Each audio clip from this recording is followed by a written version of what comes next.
Hi, I'm Shayna, and I have an incredible story for you today. It's called Something Happened in Our Town, a child story about racial injustice. And for parents, this is geared really for 4 to 8-year-olds, so the younger kids might want to skip this one. It's an incredible story, though.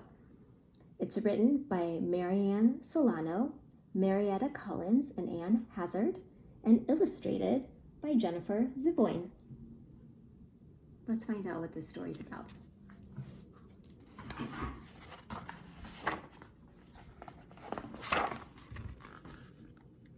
Something bad happened in our town. The news was on the TV, the radio, and the internet. The grown-ups didn't think the kids knew about it, but the kids in Mrs. Garcia's class heard some older kids talking about it, and they had questions.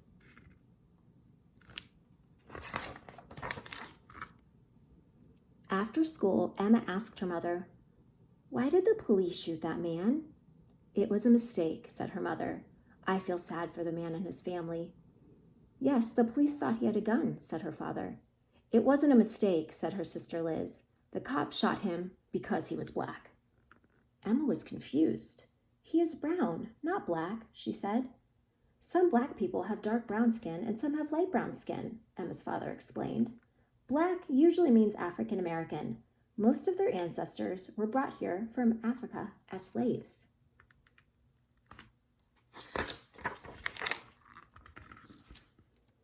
"I know what a slave is," said Emma. "That's when you have to do whatever the other person says."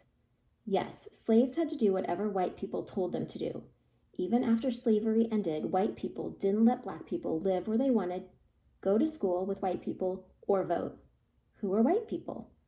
White people came here from Europe, places in Europe or Russia or other countries. We are white, even though our skin is light tan.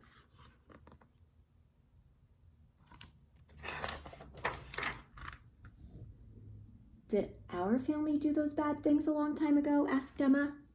"Yes," answered her mother. "Back then, many white people thought that they were better than black people, even though it wasn't true." Liz added, "Some white people still think most black men and boys are dangerous, even though they are not." "Was the man that got shot dangerous?" asked Emma. "No," her mother said. "Shooting him was a mistake. It was a mistake that is a part of a pattern." "Like the pattern on my blanket?" Emma asked. "Yes, but this pattern is being nice to white people and mean to black people. It's an unfair pattern."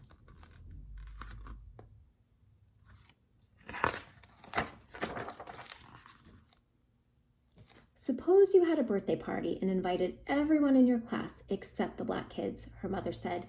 "How would the black kids feel?" "They would be sad," Emma said, "or mad. And you would be missing out because you never know who is going to be your best friend," said Liz. "And you can help others to be fair," said her mother, "like telling Anna to stop teasing Ling about her name." Her mother gave her a hug. Yes, just like that.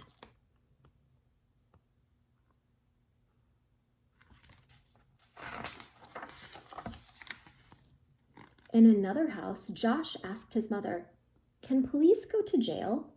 "Yes," said his mother. "Why do you ask?" "That white policeman who shot the black man," said Josh. "Will he go to jail?" "What he did was wrong," said his mother.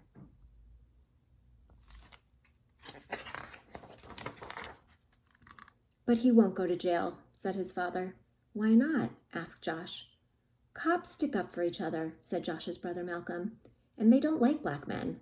Josh was confused. "Why not? Some police are black." "You're right," said his mother. "Uncle James is a police officer, and so is my friend Kenya." "There are many cops, black and white, who make good choices," said his father, "but we can't always count on them to do what's right."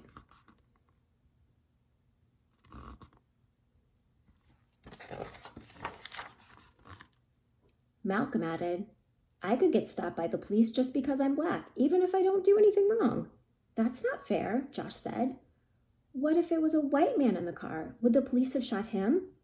"They probably wouldn't have even stopped the car," said his father. "Sometimes white people are treated better than black people," said his mother, "but it's not right. Everybody should be treated fairly." Josh's mother gave him a hug. We're proud of who we are. Harriet Tubman, Martin Luther King Jr., and Nelson Mandela were strong and brave Black leaders. They showed us that we can stand up for our rights and set good examples for others. They were treated unfairly, but helped others to learn to be more fair.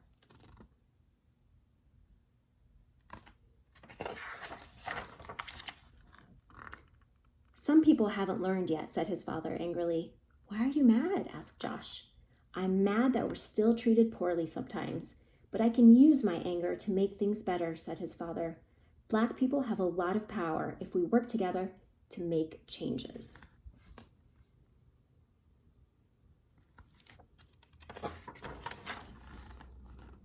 I have power, Josh said, and I'm smart. His father smiled. You're right.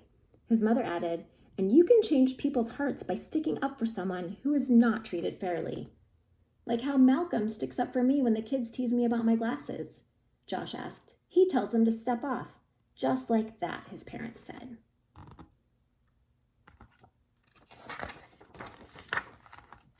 The next day, a new kid joined Emma and Josh's class. His name was Omad, and he was from a country far away. Omad didn't know where to sit or what to do because it was his first day in school. He talked a little bit, but it was hard to understand him. He said he was learning English.